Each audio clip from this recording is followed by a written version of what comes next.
Elena, no me has avisado de que hay unos maniquís en la puerta que está al lado de la del baño donde grabamos y me he confundido, no entro al baño y madre mía, eso parecía una película de estas de miedo de los años 90. Pero si son como muy majos. Era un hombre y una mujer ahí saludando. Buenos días. Sí, buenos días. O en plan, yo esa mano levantada pensé que estaba agarrando algo y no sé si bajar al baño o no. Que sí, hombre, que sí. Por favor, Elena Blanco y Gonzalo Oñoro, acudan a consulta, gracias. Aquí comienza Sin Cita Previa, con dos pediatras en casa, un podcast de Adeslas.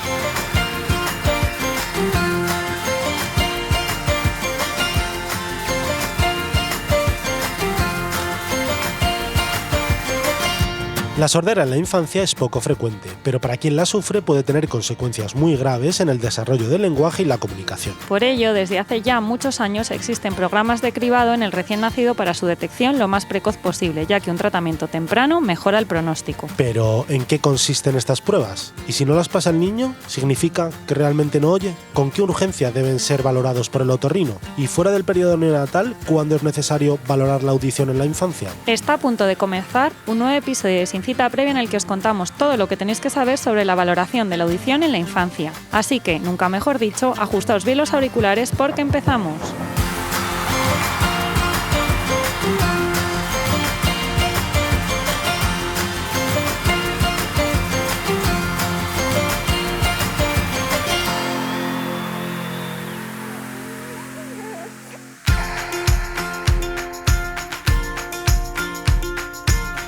Bienvenidos a todos a este nuevo episodio de Sin Cita Previa. Ahora ya sí que sí, terminando la tercera temporada. Y bueno, Gonzalo, hola. Hola, ¿qué tal? Yo, Elena, dos pediatras en casa, en este podcast de Sin Cita Previa de Adeslas, pero como cada jueves estamos aquí para contaros hoy sobre cómo se valora la audición en los niños, pero no sin antes daros las gracias, como siempre nos gusta hacer, a todos los que nos escucháis cada semana, nos apoyáis, a todos los que nos dejáis buenas valoraciones y bueno, os animamos a que nos sigáis dando a conocer, a que, bueno, a nosotros nos interesa siempre que vayan subiendo las escuchas para poder estar aquí cada jueves y poder seguir contando cosas tan interesantes como el tema que tenemos hoy. Así que vamos allá para hablar sobre pues, los niños sordos o la sordera en la infancia. Sí, porque fíjate, la sordera es una enfermedad, Elena, que realmente tiene graves consecuencias, ¿no? Ya que escuchar es imprescindible para el desarrollo del lenguaje y, por tanto, de la comunicación. De hecho, luego veremos un poquito cuando profundicemos que la forma que tienen de socializar las personas con una discapacidad auditiva que no se ha corregido a tiempo es diferente a la de las personas que son oyentes, ¿vale? Y aunque se la considera una enfermedad, entre comillas, poco frecuente, ¿vale? Se sabe que 5 de cada 1000 recién nacidos vivos nace con algún tipo de sordera y 1 de cada 1000 con una sordera profunda. O sea que aunque es poco frecuente desde el punto de vista estadístico médico, 1 de cada 1000, el 0,1%, a mí me parece muy alto. Claro, y además esta enfermedad se sabe que con un tratamiento puesto a tiempo, es decir, necesita una detección precoz, el pronóstico es excelente porque la medicina ha avanzado mucho y se puede hacer que niños que de haberlos dejado hubieran hecho un retraso grave como consecuencia de esta sordera, se puedan poner dispositivos que hagan que tengan una audición no normal por las vías normales, pero sí que sean capaces de ser oyentes, ¿verdad? Entonces, bueno, por eso están incluidas en aquellos programas de detección de cribado, como ya os dijimos en algunos episodios anteriores, pues son este tipo de enfermedades que como tienen un buen pronóstico cuando el tratamiento es lo más precoz posible, están incluidas en los programas de detección neonatal. Y de aquí, pues, la importancia de contaros hoy en qué consiste esto y hablaros también del cribado. Luego hablaremos también en la segunda parte del episodio un poquito de lo que es qué hacemos con los niños que creemos que no oyen pero que ya están fuera del periodo neonatal, ¿vale? Esos niños que vienen a consulta con 2, 3, 4, 5 años, eso también está incluido, pero sobre todo la primera parte la vamos a dedicar al cribado de hipoacusia, ¿no? Que es lo que está diciendo Elena. Por seguir un poco con los datos, y ya introduciéndonos en lo que es la sordera en la infancia, el poder escuchar es el vehículo para la adquisición del lenguaje oral y de comunicación. Es decir, una persona que no oye es imposible que pueda hablar, ¿vale? Porque no sabe cómo se pronuncian los sonidos. Una cosa que llamamos conciencia fonológica que se hace a través de la audición, ¿vale? Pero aparte influye en procesos cognitivos para la integración escolar, social y laboral. Y se sabe que además hay un periodo crítico en la que la plasticidad neuronal de los niños está predispuesta a adquirir todos esos sonidos por debajo de los 3 años, con lo cual por eso es muy importante que sea una detección y un tratamiento precoz para permitir en ese periodo crítico que los niños oigan para que puedan desarrollar, se puedan desarrollar neurológicamente de forma adecuada. Bueno, por ir un poco a los datos estadísticos, que siempre nos gusta un poco dar ciencia y datos concretos, estos están extraídos del Instituto Nacional de Estadística y la Comisión para la Detección Precoz de la Sordera Infantil. En España se sabe que cerca de 1 millón de personas están detectadas con una discapacidad auditiva. Al año, unos 380 nuevos casos de sordera profunda y en un año también 5 de cada 1.000 recién nacidos tienen algún tipo de sordera, lo que va a suponer más o menos unos 1.890 niños al año detectados con algún tipo de discapacidad auditiva. El 90%, y esto también es importante porque el 90% de los niños con discapacidad auditiva nacen en familias que no tienen que son normoyentes, que no tienen antecedentes de esto. Y además, otra cosa que también es súper importante es que el 80% de los niños con sordera, esta ya está presente al nacimiento. Y además de estas, el 60% tienen un origen genético. Y también muy importante, solo el 50% de los niños que diagnosticamos de sordera van a tener algún factor de riesgo al que podamos decir, oye, este niño tenía este factor de riesgo y de verdad se cumple que no oye, pero el otro 50% pues no vamos a saber nunca la causa. Y esto es muy importante porque muchos de los niños, ya hemos dicho que la mayoría van a estar presentes al nacimiento y tiene consecuencias muy importantes para todo el neurodesarrollo. Es evidente que es esencial para el desarrollo del lenguaje, de la comunicación y las relaciones sociales, pero también tiene efecto en todo el neurodesarrollo, en todas las áreas del desarrollo. Sí, mira, por ejemplo, se sabe que los niños con una discapacidad auditiva, son menos eficaces en el procesamiento de información abstracta y presentan un retraso en el desarrollo del pensamiento lógico, ¿vale? Además, está alterada la memoria a corto plazo y de trabajo, porque no hay conciencia fonológica de lo que escuchan. Bueno, como no escuchan, no tienen esa conciencia fonológica. Entonces se sabe que la memoria a corto plazo y de trabajo está alterada y eso va a influir de manera muy importante de cara, pues, por ejemplo, a las funciones ejecutivas, ¿no?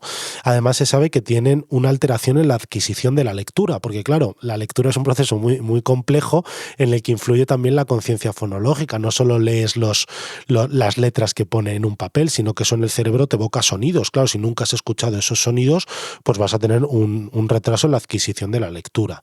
También suele haber una disminución en el rendimiento escolar al verse retrasada la comunicación y ciertos procesos cognitivos, y puede haber un pobre rendimiento del aprendizaje, lo que da lugar al aprendizaje global, lo que da un lugar a una menor autonomía y que a la postre también repercuta en su autoestima, ¿no?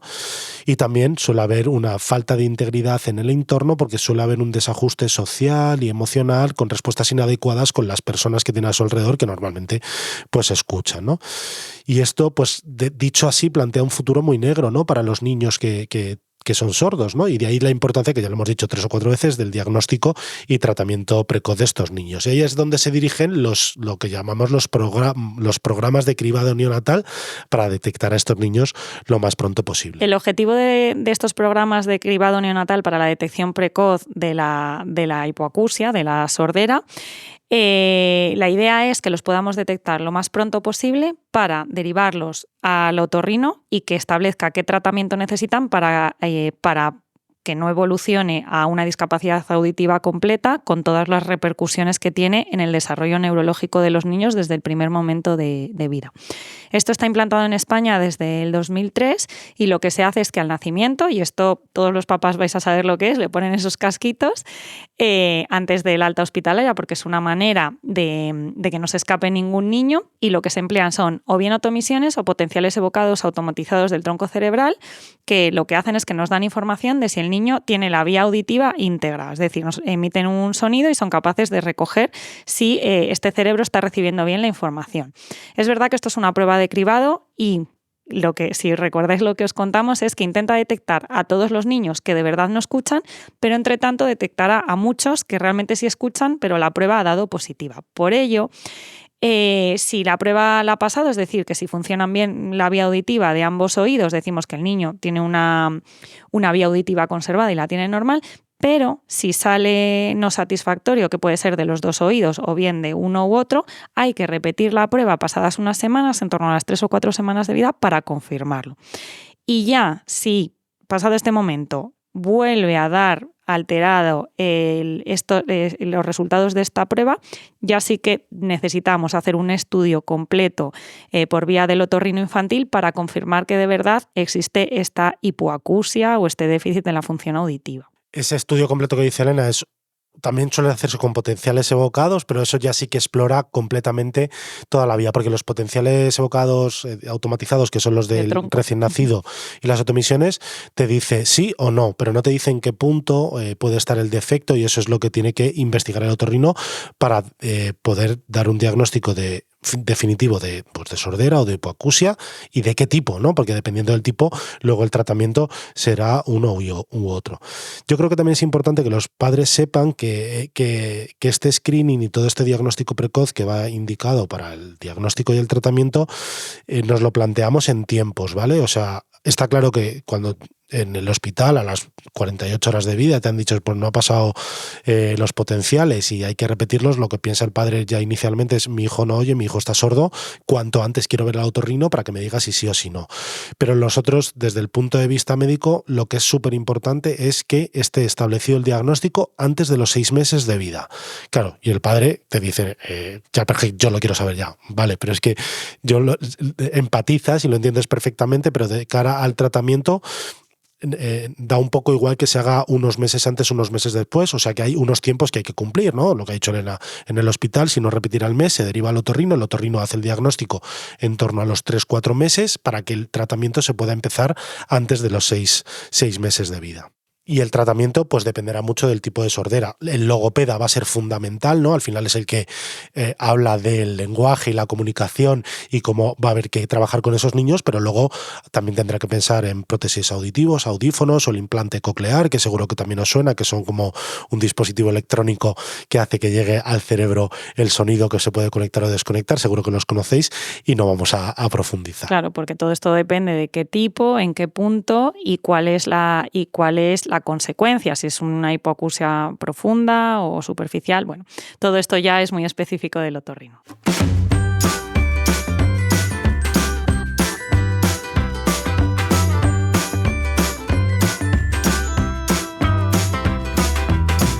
Pediconsejo. La articulación de los fonemas es un hito madurativo. Se considera que deben pronunciar bien todos los sonidos a los 5 años de edad, menos la R, la cual puede terminar de afianzarse a los 6 años de vida.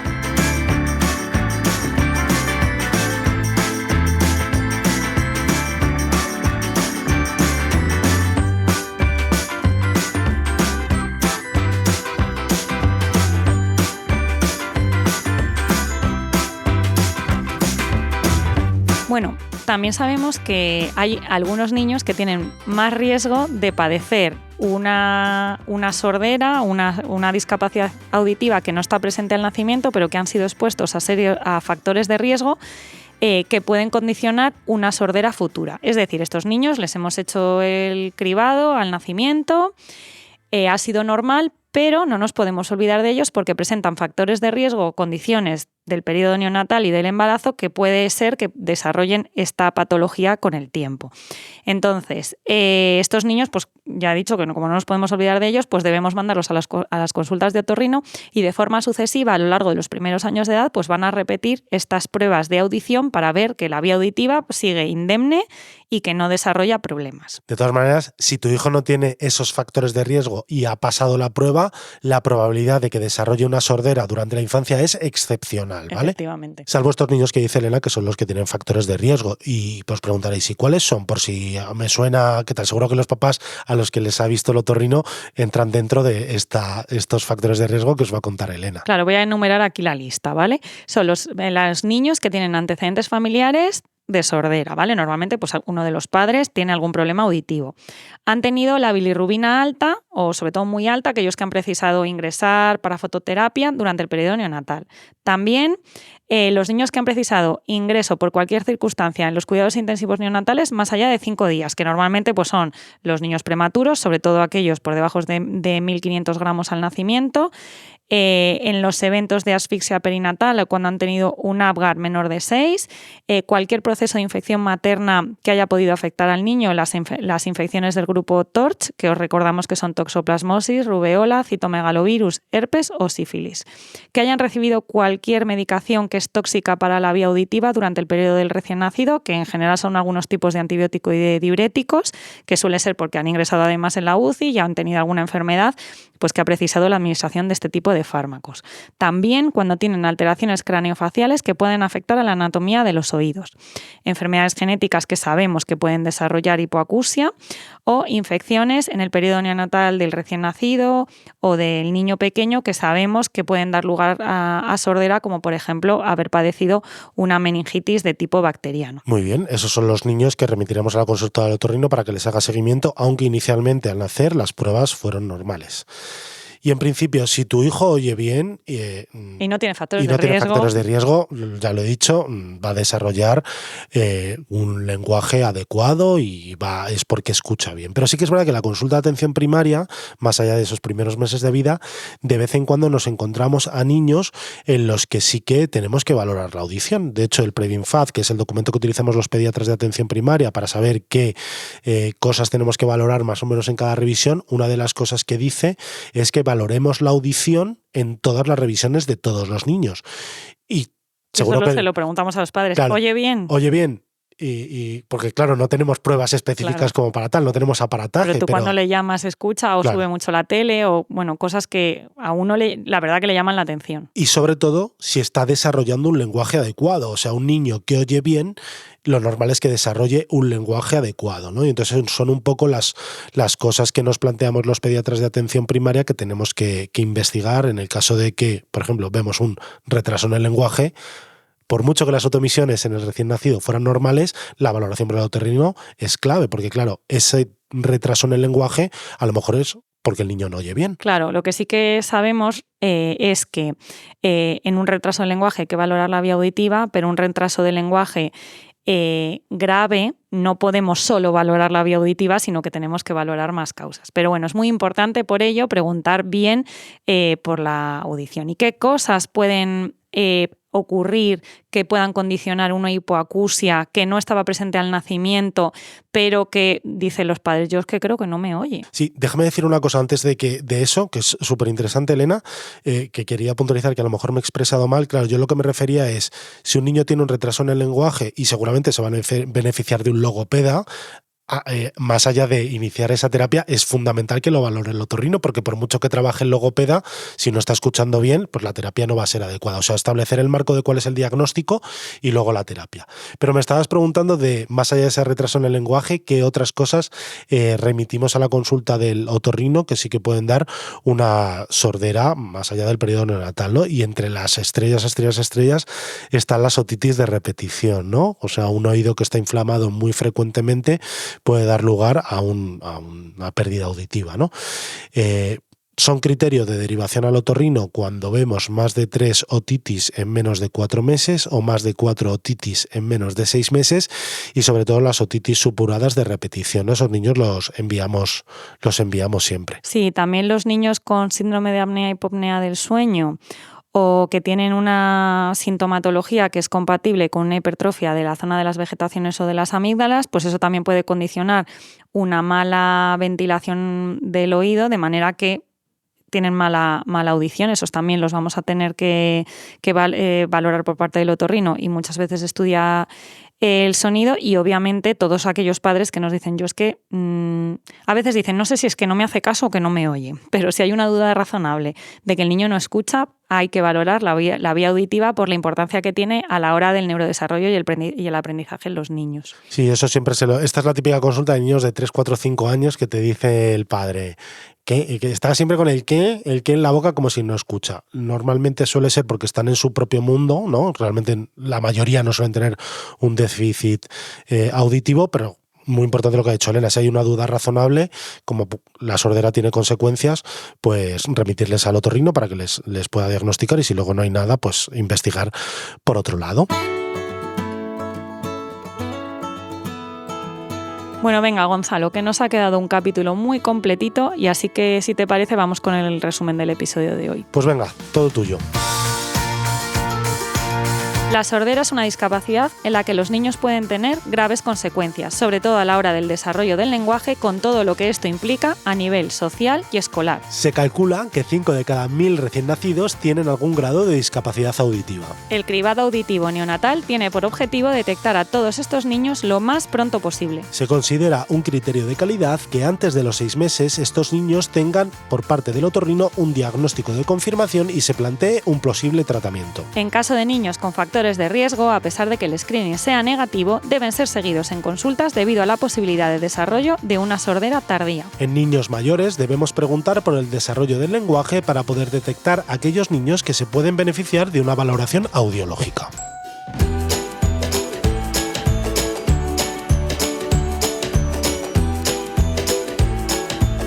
Y hasta aquí el episodio de hoy. Muchísimas gracias por aguantar hasta el final y no os olvidéis de dejarnos un comentario o una valoración de 5 estrellas, tanto en redes sociales como en las plataformas desde las que nos hayáis escuchado.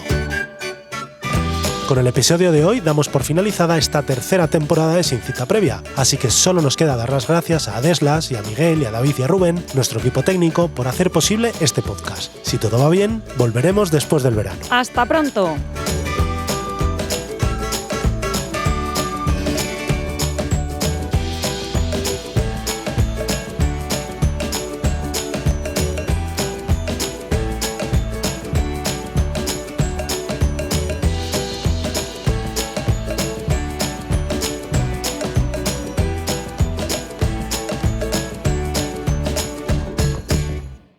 Un hombre inteligente es aquel que sabe ser tan inteligente como para contratar gente más inteligente que él. John Fitzgerald Kennedy, Dixit.